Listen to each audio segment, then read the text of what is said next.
Hello दोस्तों, कैसे हैं आप? तो आशा करते हैं आप लोग अच्छे होंगे और मस्त होंगे। आपका स्वागत है इसी सुपर स्टडी सेंटर में। दोस्तों, आज हम करने वाले हैं डॉक्टर केसी सिन्हा 1.1 एक्सरसाइज के प्रश्न संख्या 2 का हल। तो चलिए बिना देर के प्रश्न को हल करते हैं। देखिए, हमारा प्रश्न कहता है दर्शाएं कि प्रत्येक धनात्मक सम पूर्णांक 2k के रूप का है। मतलब सच में जो है धनात्मक सम पूर्णांक 2k के रूप का होता है प्रत्येक। ठीक है, चलिए।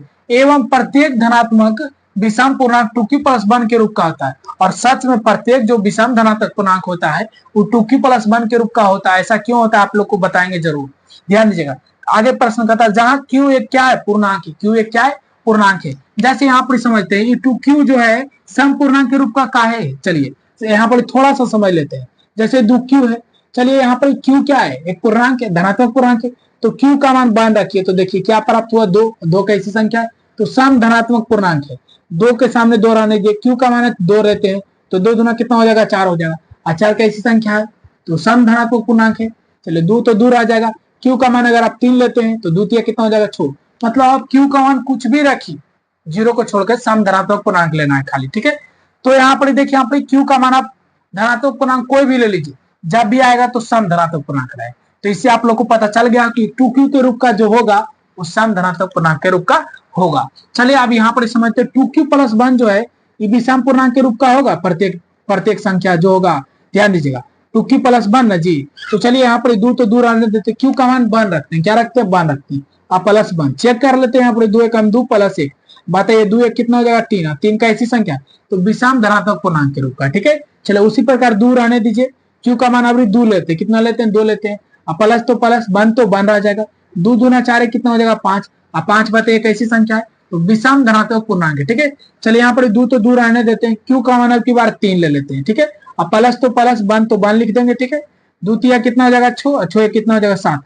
मतलब आप कोई भी विषम धनात्मक पूर्णांक, समझ रहे हैं ना, आप कोई भी मतलब q का मान धनात्मक पूर्णांक रख दीजिए, कोई भी जब भी आएगा तो एक ऐसी संख्या आएगा तो विषम धनात्मक पूर्णांक के रूप का आएगा। ये कब आएगा, जब 2q+1 के रूप का रहेगा तब। ठीक है, और 2q मतलब सम धनात्मक पूर्णांक कब रहेगा, जब 2q के रूप का रहेगा तब। ठीक है, प्रत्येक संख्या आएगा सम जब 2q के रूप का रहेगा, और 2q+1 का रहेगा ना, तो प्रत्येक जो संख्या आएगा कैसे आएगा, तो विषम धनात्मक पूर्णांक के रूप का आएगा। ये आप लोग को ध्यान में रखना है। ठीक है, तो ये दोनों रहेगा तभी, ये ध्यान रखना है, ये ध्यान रखना है। और यहाँ पर आप लोग चेक करके भी देख सकते हैं। ठीक है ना, कि आ रहा है कि नहीं। आप कुछ भी रखेंगे ना यहाँ पर q का मान, तो सम ही धनात्मक पूर्णांक आएगा। आप यहाँ पर q का मान कुछ भी रखिएगा ना, तो जो मान आएगा वो विषम ही धनात्मक पूर्णांक आएगा हमेशा। ठीक है, तो चलिए यही हमको क्या करना, दर्शा देना। तो सबसे पहले यहाँ लिखेंगे हल। हल में क्या लिखेंगे, तो मान लेते हैं, माना कि धनात्मक पूर्णांक बराबर है, क्या लिखेंगे, माना कि धनात्मक पूर्णांक, माना कि धनात्मक पूर्णांक बराबर है, क्या मान लेंगे, ए मान लेंगे। ठीक है, अब आप लोग बताइए, ये जो होता है ना q के आगे वाला, वो किसका मान होता है, तो b का मान होता है, माने भाजक का मान होता है। किसका मान होता है, भाजक का मान। जैसे आप लोग 2 से भाग करते हैं 4 में। ठीक है, 2 दूना 4, घट के कितना आ गया, 0 आ गया। ठीक है, तो ये b जो ए बराबर क्या होता है, हम लोग जानते हैं bq+r होता है। ठीक है, ए तो ए रहने दीजिए, ए का मान कितना है, 4 है। ठीक है, b का मान कितना है, 2 है। आगुना q का मान कितना है, 2 है, और प्लस r का मान कितना है, 0। तो q के आगे वाला क्यों बोलते हैं जी, b, माने भाजक बोलते हैं इसको, क्या बोलते हैं, भाजक बोलते हैं। ठीक है, चलिए, तो q के आगे वाला क्या हो जाएगा, भाजक, इसलिए हम कह सकते हैं b बराबर कितना हो जाएगा, 2 हो जाएगा। ठीक है, तो बताइए भाजक का मान यहाँ 2 आ गया, तो शेषफल का मान कितना होगा, शेषफल का मान जब भी होगा तो 2 से छोटा ही होगा। देखिए भाजक से हमेशा शेषफल क्या होता है, छोटा। देखिए भाजक 2 था ना, तो शेषफल इससे क्या है, छोटा। चलो 2 से भाग करते हैं 3 में, 2 × 2 घट के कितना आया, 1 आया। देखिए भाजक से हमेशा क्या आता है, शेषफल छोटा आता है। भाजक से हमेशा क्या आता है, शेषफल छोटा होता है। ठीक है, ये आप लोग ध्यान दीजिएगा। तो मतलब हम कह सकते हैं कि r का मान कहां से कहां हो जाएगा, तो r का मान हो जाएगा 2 से छोटा 1 हो जाएगा, और 0 हो जाएगा। तो चलिए सरिया के लिख देते हैं, 0 हो जाएगा, 1 हो जाएगा। 2 तो होगा नहीं, क्योंकि भाजक के बराबर कभी शेषफल नहीं होता है। ठीक है, देखिए कभी होगा, जब भी आएगा तो छोटा ही रहेगा।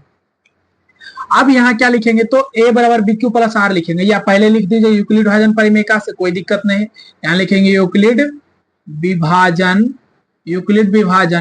परिमेयिका से, क्या लिखेंगे, यूक्लिड विभाजन परिमेयिका से।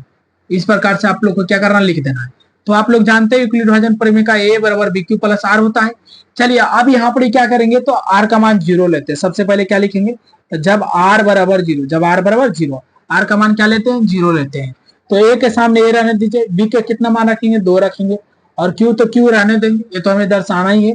प्लस r का मान कितना लेंगे, 0 लेंगे, तो 0 रख देंगे। तो यहाँ पर a तो a रह जाएगा, 2q में प्लस 0 जोड़ेंगे तो कोई फर्क नहीं पड़ेगा। तो देखिए a का मान क्या आ गया, देखिए 2q आ गया, और 2q के रूप का आ गया कि नहीं, हाँ आ गया। तो हम यहाँ पे दर्शा दिए। अब हमें क्या दर्शाना, 2q प्लस 1 के रूप में। चलिए आगे बढ़ जाते हैं। चलिए जब r बराबर हम लेते हैं, यहाँ पर क्या लेंगे, जब r बराबर 1 लेते हैं, कितना लेते हैं, 1 लेते हैं। तो चलिए यहाँ पर रखिए, तो a बराबर क्या हो जाएगा, a बराबर बी क्यू प्लस आर रह देंगे, a बराबर बी क्यू प्लस आर। चलिए अब a के सामने a रह जाएगा, b के समान कितना रखेंगे, तो 2 रखेंगे, और q का तो q रह जाएगा, प्लस r का मान कितना रखेंगे, तो अब की बार कितना रखेंगे, 1 रखेंगे। क्या रखेंगे, 1। तो देखिए यहाँ पर जो a आ गया, a बराबर बी क्यू, a बराबर 2q प्लस 1, ये विषम के रूप का आ गया।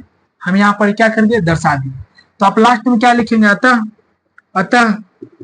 2q सम धनात्मक पूर्णांक, सम धनात्मक, यहाँ लिखेंगे 2q, ऐसे लिख सकते हैं सीधा करके, सम 2q ऐसे लिखिए, 2q सम धनात्मक पूर्णांक, सम धनात्मक 2q सम धनात्मक पूर्णांक, सम धनात्मक पूर्णांक, तथा 2q प्लस 1, 2q प्लस 1 विषम धनात्मक, विषम धनात्मक पूर्णांक के रूप का होता है, पूर्णांक के रूप का है, पूर्णांक के रूप का है और होता भी है। ठीक है ना। तो आप लोग को समझ में आ गया होगा। मिलते हैं अगले क्लास में, तब तक ले जाएं, जय भारत।